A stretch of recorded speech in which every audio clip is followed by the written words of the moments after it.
Vamos a ver en este vídeo la definición formal de integral definida a partir de la suma de Riemann. Vamos a ver los aspectos teóricos necesarios.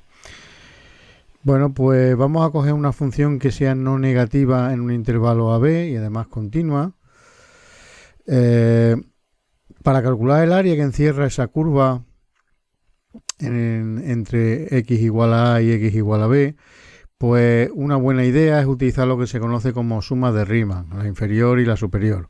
Vamos a ver primero la idea intuitiva y luego formalizamos las definiciones.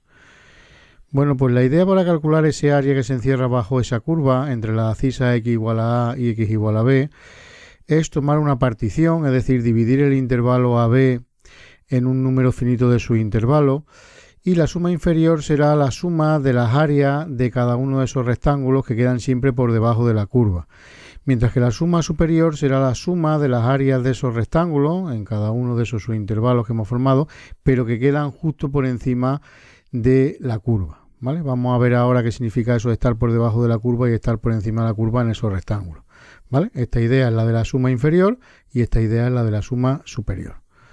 Bueno, pues vamos allá. Lo que vamos a hacer, como hemos dicho, dividimos el intervalo AB en un número finito de partes, n partes. No es necesario que las partes tengan el mismo tamaño, pero por la facilidad de los cálculos y sobre todo por la visualización, pues las vamos a considerar de igual amplitud. Y lo que hacemos, como hemos dicho, es dividimos el intervalo AB en un número finito de subintervalos formado pues desde el punto x sub 0 hasta el punto x sub n. A ese conjunto de puntos pues lo llamamos partición del intervalo AB.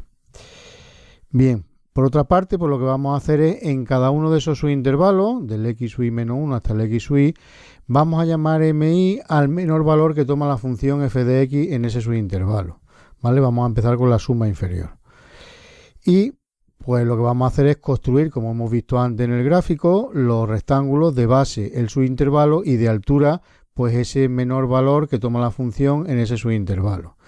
Y como hemos dicho, vamos a llamar suma inferior de Riemann de la función f de x con esa partición p sub n, y lo vamos a simbolizar de esta forma: una s que simboliza la suma, debajo indicamos que es la suma inferior, ponemos la función y ponemos la partición a la suma de los áreas, a la suma de las áreas de esos rectángulos. Es decir, por ejemplo, en el primer subintervalo, pues la base mide x sub 1 menos x sub 0 y la altura m sub 1.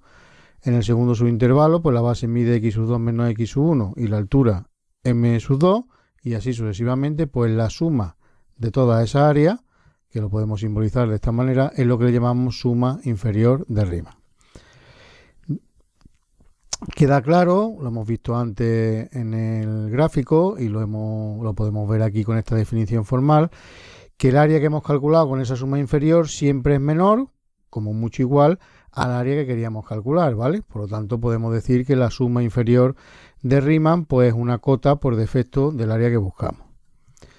De forma totalmente análoga, si hacemos exactamente el mismo proceso, pero considerando ahora m mayúscula sub i al mayor valor que toma la función f de x en cada uno de esos subintervalos, y lo que construimos ahora son los rectángulos de base, el subintervalo correspondiente, y de altura S máximo que toman el subintervalo, pues vamos a llamar suma superior de Riemann y lo vamos a simbolizar de la misma forma, simplemente cambiando inferior por superior a la suma de esos rectángulos, ¿vale? Es decir, exactamente igual que antes, vamos poniendo la base de cada uno de los subintervalos, pero ahora en este caso lo multiplicamos por el mayor valor que toma la función en cada uno de esos subintervalos. Bueno, pues de nuevo tiene que quedar claro que esta suma superior de Riemann que hemos calculado, pues es una cota superior del área, ¿vale? Como mucho es igual, pero siempre es una cota superior del área. Bueno, pues si unimos esos dos razonamientos, tenemos que el área que queríamos calcular, el área comprendida entre la curva, el eje X y la abscisa A y B, pues está siempre comprendido entre cualquier suma inferior de la función con una partición y cualquier suma superior de la función con una partición.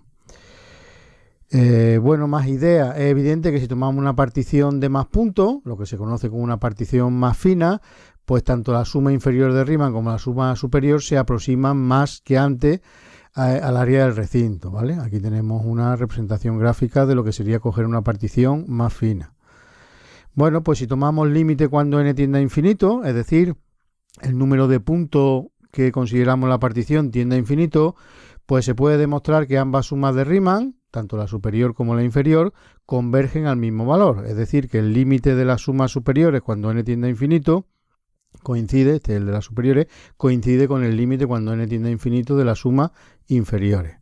Bueno, pues a ese valor es lo que se le llama integral definida de la función f de x entre a y b, y lo denotaremos pues de esta manera, un símbolo de integral. Aquí como extremo pues pondremos el intervalo AB y dentro de la función evidentemente diferencial de la variable con respecto a la que estemos haciendo los cálculos, ¿vale? Hemos visto en otra parte del tema pues que esta integral definida pues coincide con el área de la región limitada por la función entre los puntos A y B y el eje OX, ¿vale? Esa es su interpretación geométrica. Bueno, pues una última observación. Si en vez de tomar, cuando calculamos la suma inferior y la suma superior, hemos tomado el valor mínimo y el valor máximo, pues si tomáramos un valor intermedio, la aproximación que sostendría pues podría ser todavía mejor.